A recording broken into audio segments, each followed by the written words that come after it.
Hello students, मैं doctor Arvinder Kaur MEd semester 1 की online video class में आप सभी स्टूडेंट का बहुत बहुत स्वागत करती हूँ।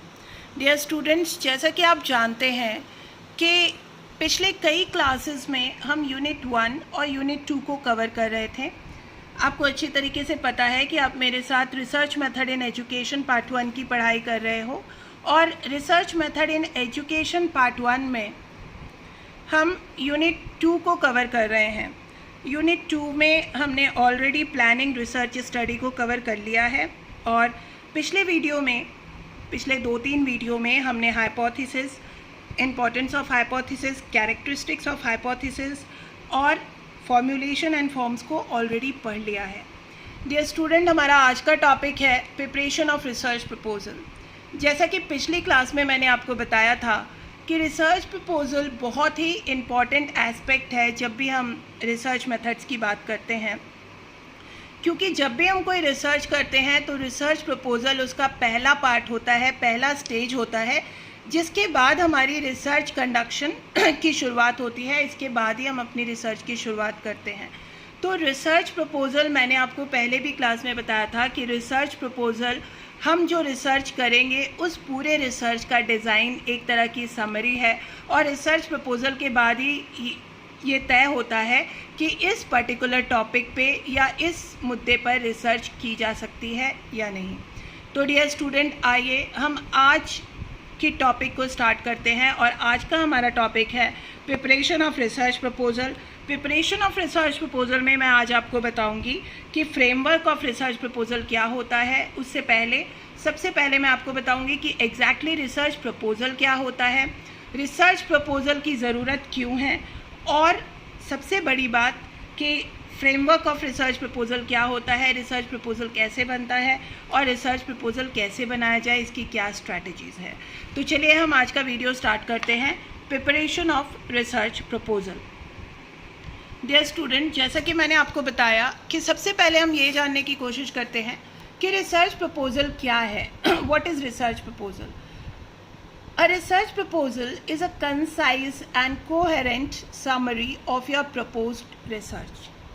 रिसर्च प्रपोजल क्या है? रिसर्च प्रपोजल एक कंसाइज और कोहेरेंट समरी है जो आप रिसर्च करना चाहते हो, जो आपकी प्रपोज्ड रिसर्च है उसकी एक कंसाइज एंड कोहेरेंट समरी है।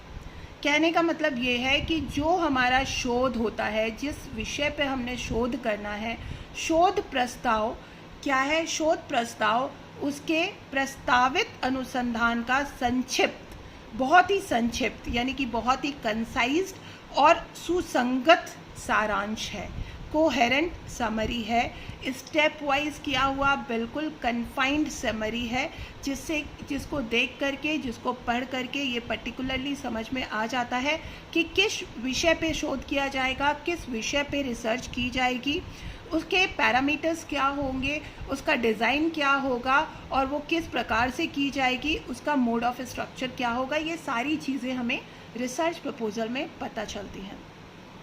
It sets out the central issue और question that you intend to address. तो रिसर्च प्रपोजल जो है ये उस इशू और उस क्वेश्चन को एड्रेस करता है जिस पे हमें रिसर्च करनी है। इसका केंद्रीय मुद्दा या केंद्रीय जो प्रश्न होते हैं वो उस प्रकार होते हैं या उसको संबोधित करता है जिसका हमें अध्ययन करना है, जिस पे हमें रिसर्च करनी है। ये उसी बिंदु को अंकित करता है, उसी क्वेश्चन को सेंट्रलाइज्ड करता है, एड्रेस करता है। It outlines the general area of study within which your research falls. ये उस जनरल एरिया ऑफ स्टडी को आउटलाइन करता है, उस एरिया को हमें दिखाता है, उस एरिया को आउटलाइन करता है जिस पे हमारी रिसर्च की जाएगी। यह सामान्य जो क्षेत्र होते हैं जिस पे हमें रिसर्च करनी होती है उसको रेखांकित करता है, पर्टिकुलरली बताता है कि हमें इस टॉपिक पे इस तरह से, इस प्रकार से रिसर्च करनी है। इसके बाद देखिए, referring to the current state of knowledge and any recent debate on the topic. तो ज्ञान की जो वर्तमान स्थिति है या किसी भी विषय पर जो बहस का हल होता है उसको उल्लेख करता है। कहने का मतलब सिंपल सा ये है कि रिसर्च प्रपोजल वो कंसाइज और कोहेरेंट समरी है जिस पे हमें रिसर्च करनी है। मतलब जो हमारी प्रपोज्ड रिसर्च है उस प्रपोज्ड रिसर्च की जो आउटलाइन होती है, जो समरी होती है, हम उसे ही रिसर्च प्रपोजल कहते हैं और समझते हैं। आइए अब हम पर्टिकुलरली समझते हैं व्हाट इज़ रिसर्च प्रपोजल। अगर हम ये देखें कि रिसर्च प्रपोजल क्या है तो इसको हम इस प्रकार से कह सकते हैं कि a research proposal is a concised and coherent summary of your proposed research. जो हमारी प्रपोज्ड रिसर्च होती है उसकी कंसाइज्ड और कोहेरेंट समरी को हम रिसर्च प्रपोजल कहते हैं। आई होप स्टूडेंट इसमें आपको कोई डाउट नहीं होगा कि अनुसंधान प्रस्ताव क्या होता है। अनुसंधान प्रस्ताव प्रस्तावित अनुसंधान का संक्षिप्त और सुसंगत सारांश है। ये बहुत ही आसान सा डेफिनेशन है और बहुत ही अप्रोप्रिएट डेफिनेशन है। इसे आप लिख सकते हैं अपने पास कि a research proposal is a concised and coherent summary of your proposed research. अनुसंधान प्रस्ताव प्रस्तावित अनुसंधान का संक्षिप्त और सुसंगत सारांश है। उसके बाद देखिए, it sets out the central issues और question that you intend to address. ये केंद्रीय मुद्दों और प्रश्नों को निर्धारित करता है जो संबोधित करने का इरादा रखते हैं। मतलब जिस पर्टिकुलर विषय पे, जिस पर्टिकुलर इशू पे हमें रिसर्च करनी है, ये उसी को ही इंटेंड करता है, उसी को ही एड्रेस करता है और वही क्वेश्चन हमारे सामने रखता है। तो बेसिकली हम इसको बिल्कुल साधारण शब्दों में समझ सकते हैं कि रिसर्च प्रपोजल किसी भी रिसर्च, जो भी रिसर्च करनी होती है, प्रपोज्ड रिसर्च का कंसाइज्ड और कोहेरेंट समरी है। आइए अब हम देखते हैं purpose of research proposal. Research proposal का क्या उद्देश्य है, क्यों करते हैं हम रिसर्च प्रपोजल, क्यों बनाते हैं, रिसर्च प्रपोजल क्या करता है, इसकी आवश्यकता क्यों है, क्या पर्पस है। ठीक है, तो आइए आज हम जानते हैं कि रिसर्च प्रपोजल जो अनुसंधान प्रस्ताव है इसका क्या उद्देश्य है। पर्पस ऑफ रिसर्च प्रपोजल, अनुसंधान प्रस्ताव का क्या उद्देश्य है। सबसे पहले देखिए, to justify the need to study research problem. जो रिसर्च प्रॉब्लम जिस पे हमें स्टडी करना है या जिस पर हमें शोध करना है उसे जस्टिफाई करता है हमारा रिसर्च प्रपोजल। ठीक है, हमारी जो शोध की समस्या है उसका अध्ययन करने की आवश्यकता क्यों है इसको उचित ठहराता है। इसको बताता है कि हम जिस शोध समस्या पर रिसर्च कर रहे हैं या शोध कर रहे हैं, हम जिस भी समस्या पर शोध कर रहे हैं उस शोध का अध्ययन करने की आवश्यकता क्यों है, इस आवश्यकता को उचित ठहराने का काम होता है रिसर्च प्रपोजल का। दूसरा है to present the practical ways in which the proposed study should be conducted. ये उन प्रैक्टिकल वेज को प्रेजेंट करता है, उन सारे व्यवहारिक तरीकों को दिखाता है जिससे कि हम अपनी प्रपोज्ड स्टडी को कर सकते हैं। जो हमने प्रस्तावित अध्ययन किया है उसको हम आयोजित कर सकते हैं। ये सारे उन प्रैक्टिकल वेज को प्रेजेंट करता है, उन व्यवहारिक तरीकों को प्रस्तुत करने के लिए जिसमें प्रस्तावित अध्ययन आयोजित किया जाना चाहिए।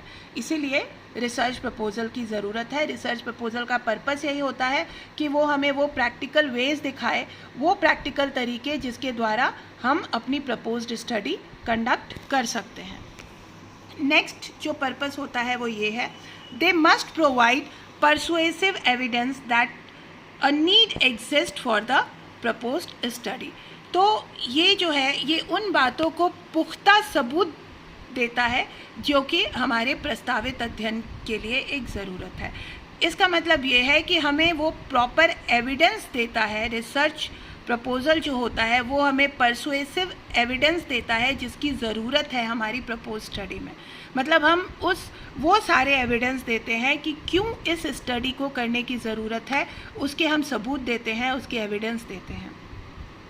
Proposal has written by scholars seeking grant for research project for approval. कई बार रिसर्च प्रपोजल इसलिए भी लोग बनाते हैं ताकि उस पर फंड या ग्रांट मिल सके सरकार से रिसर्च करने के लिए।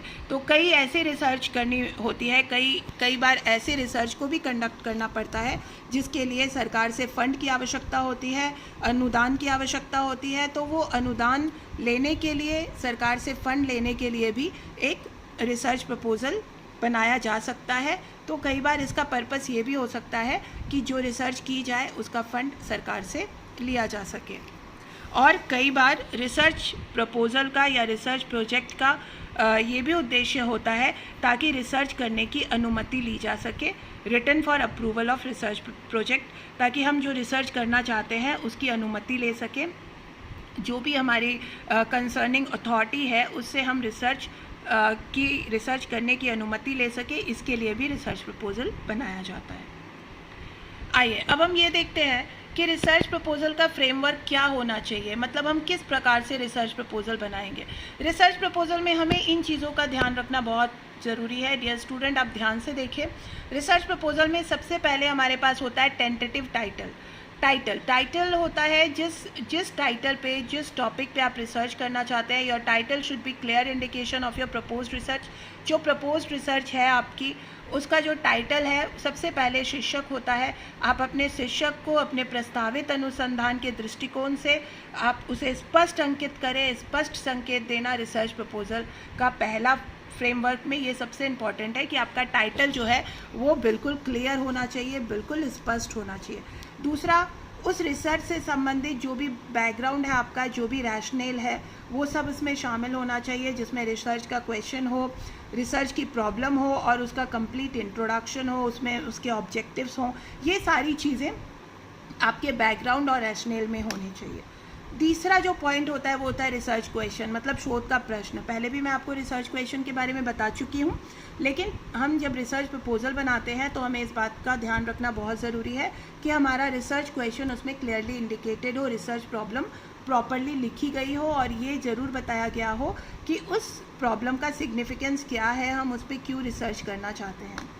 नेक्स्ट होती है रिसर्च मेथडोलॉजी। रिसर्च मेथडोलॉजी बहुत इंपॉर्टेंट होती है। अनुसंधान क्रियाविधि, ये पूरा रिसर्च डिज़ाइन होता है जिसमें कि रिसर्च किस प्रकार से की जाएगी इसका पूरा लेआउट होता है, इसका पूरा स्ट्रक्चर होता है रिसर्च मेथडोलॉजी का। फिर है प्लान और work and time schedule. Research proposal में आपके पूरे प्लान ऑफ वर्क की डिटेल्स शामिल होती है और आपका टाइम शेड्यूल शामिल होता है कि आप जिस टॉपिक पे रिसर्च कर रहे हैं उसका प्लान ऑफ वर्क क्या होगा, क्या आपकी कहाँ से आप रिसर्च करेंगे, क्या उसकी रिसर्च डिज़ाइन होगी, ये सारी चीज़ें उसमें होती हैं। एंड नेक्स्ट जो सबसे इम्पॉर्टेंट होता है वो होता है बिब्लियोग्राफी, जिसे हम रेफरेंस कहते हैं। आपने कहाँ से रेफरेंस लिया, बिब्लियोग्राफी पूरे ग्रंथ की सूची होनी चाहिए और ये कंप्लीट चीज़ें जो हैं वो हमारे रिसर्च प्रपोज़ल में होनी चाहिए।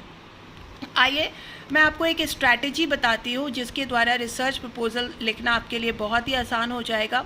इसको मैंने अपने तरीके से, हालांकि ये किसी किताब में अंकित नहीं है, मैं अपने तरीके से, आप याद रख सकते हैं, इसको मैंने एक वर्ड में डिस्क्राइब कर दिया है जिसको मैंने लिखा है टाइपोलाइमर। टाइपोलाइमर, जब भी आप रिसर्च प्रपोज़ल लिखेंगे कि रिसर्च प्रपोज़ल के क्या स्टेप्स होते हैं, क्या स्ट्रैटेजी होती है, किस तरह से रिसर्च प्रपोज़ल लिखा जाए, तो आप इसमें ऐसे लिख सकते हैं। सबसे पहले उसका टाइटल आएगा, मतलब टेंटेटिव टाइटल। उसके बाद आप उसमें इंट्रोडक्शन लिखेंगे। टेंटेटिव टाइटल में आप क्या लिखेंगे, आपके रिसर्च का जो शीर्षक है, आपके समस्या का जो टॉपिक है, वो टॉपिक सबसे पहले आएगा। सबसे पहला होगा टाइटल, जिसे हम टेंटेटिव टाइटल कहेंगे। ये आपके रिसर्च प्रपोज़ल का पहला पार्ट होगा। दूसरा पार्ट होगा इंट्रोडक्शन, जिसमें आप कंप्लीटली इंट्रोडक्शन देंगे कि आप उस विषय वस्तु से संबंधित कंप्लीट इंट्रोडक्शन देंगे। उसके बाद जो समस्या है जिस पे आपने रिसर्च करनी है, उस प्रॉब्लम को स्टेट करेंगे। स्टेटमेंट ऑफ प्रॉब्लम होता है, प्रॉब्लम स्टेटमेंट भी कहते हैं हम इसको। तो इसको हम इस प्रकार से समझेंगे कि जो भी हमारी प्रॉब्लम है जिस पे हमें रिसर्च करना है, वो statement of problem completely introduction के बाद आएगा। इंट्रोडक्शन के बाद हम समस्या को अंकित करेंगे कि हमारी समस्या क्या है और किस पे हमें शोध करना है। उसके बाद आता है ऑब्जेक्टिव्स। हमारे क्या ऑब्जेक्टिव्स हैं, हम ये रिसर्च क्यों कर रहे हैं। ऑब्जेक्टिव्स को हम 4, 5, 6, 7, 8 इस तरह से डिवाइड करते हैं और हम ये बताते हैं कि इस समस्या को इसलिए हम कर रहे हैं, इसका पर्पस क्या है और इसके ऑब्जेक्टिव क्या है। ये हम लिखेंगे। उसके बाद हम लिटरेचर रिव्यू करेंगे, जो हमारा रिसर्च है उसका लिटरेचर रिव्यू, पहले जो भी रिसर्च हो चुकी है उस टॉपिक से संबंधित उसका हम लिटरेचर रिव्यू करेंगे। और उसके बाद मेथडोलॉजी में एक कम्प्लीटली रिसर्च प्लान होता है कि हमारा रिसर्च किस प्रकार से होगा, हम उसमें कौन सी मेथडोलॉजी का इस्तेमाल करेंगे, कौन से स्टैटिस्टिकल टूल्स का इस्तेमाल करेंगे, कौन से स्टैटिस्टिकल डाटास का इस्तेमाल करेंगे, वो डाटा कहाँ से कलेक्ट करेंगे, ये सारी चीज़ें हमारी मेथडोलॉजी में होती हैं। एंड लास्ट में होता है हमारा रेफरेंस, जिसमें हम वो सारी चीज़ें अंकित करते हैं जहाँ जहाँ से हमें रिसर्च से संबंधित हम लोगों ने नॉलेज लिया है, जहाँ जहाँ से हमने कलेक्ट किया है वो सारे रेफरेंस, अगर हमने वेबसाइट से कलेक्ट किया है तो वो रेफरेंस भी डालेंगे, और जिन भी किताबों का इस्तेमाल किया है, न्यूज़पेपर का इस्तेमाल किया है, वो सारे रेफरेंस हम लास्ट में अपने रिसर्च प्रपोजल में लिखेंगे कि कहाँ कहाँ से हम इससे संबंधित डाटा कलेक्ट करेंगे। तो डियर स्टूडेंट, इसको आप शॉर्टकट में समझ सकते हैं, याद रख सकते हैं कि रिसर्च प्रपोजल जो है वो इस प्रकार से लिखा जाता है। सबसे पहले उसमें टाइटल होता है, फिर इंट्रोडक्शन होता है, फिर प्रॉब्लम स्टेटमेंट होता है, फिर ऑब्जेक्टिव्स होते हैं, फिर लिटरेचर रिव्यू होता है, फिर मेथडोलॉजी होता है, और लास्ट में रेफरेंसेस होते हैं। तो ये कंप्लीट हमारा रिसर्च प्रपोजल का टॉपिक है, रिसर्च प्रपोजल की चीज़ें हैं जो मैंने आपको बता दी। अब अगले वीडियो में मैं आपको बताऊंगी क्वांटिटेटिव मेथड ऑफ रिसर्च, जो कि यूनिट 3 स्टार्ट हो जाएगा। डियर स्टूडेंट, अगर आज के वीडियो में या रिसर्च प्रपोजल में कोई भी ऐसी चीज़ें जो आपको नहीं समझ में आई है, या कोई भी ऐसा एरिया है जो आप नहीं समझ पाए हैं, आज की इवनिंग की क्लास में मुझसे जुड़िए और अपने सवाल मुझसे करिए। आज तक के लिए इतना ही। Thank you so much.